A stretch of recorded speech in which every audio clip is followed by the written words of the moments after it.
আজিৰ যি শ্ৰদ্ধাঞ্জলি অনুষ্ঠান তামোলপুৰ জিলা কাৰ্যালয়ত আমি আজি শ্ৰদ্ধাঞ্জলি অনুষ্ঠানটো আয়োজন কৰিছিলোঁ। তো গোটেই তামোলপুৰ বিটিআৰ তথা সমগ্ৰ অসমে যোৱাকালিৰ যি ঘটনা সকলোৱে দেখিছে শুনিছে যে তামোলপুৰৰ এই নৱনিৰ্বাচিত সন্মানীয় বিধায়ক শ্ৰী লেহৰাম বড়ো ডাঙৰীয়া ক'ভিডত আক্ৰান্ত হৈ যোৱাকালি স্বৰ্গগামী হৈছে।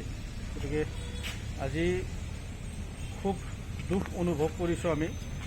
তো আমি নৱনিৰ্বাচিত হিচাপে এজন অভিজ্ঞ ব্যক্তিক MLA হিচাপে আমি পাইছিলোঁ।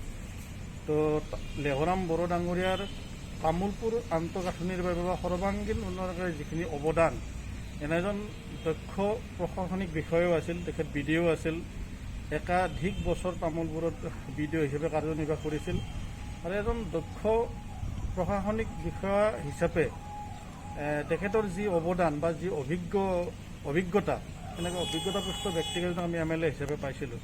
কিন্তু দুখৰ বিষয় যোৱাকালি আমি তেখেতক হেৰুৱালোঁ। গতিকে আমি অত্যন্ত মৰ্মাহত হৈছোঁ আৰু আজি এই অনুষ্ঠানৰ জৰিয়তে তেখেতৰ আত্মাৰ সদ্গতি কামনা কৰি আমি আজি অনুষ্ঠানটো আয়োজন কৰিছিলোঁ। গতিকে আমি UPPL দল হিচাপে অত্যন্ত গভীৰ সমবেদনা আমি জ্ঞাপন কৰিছোঁ।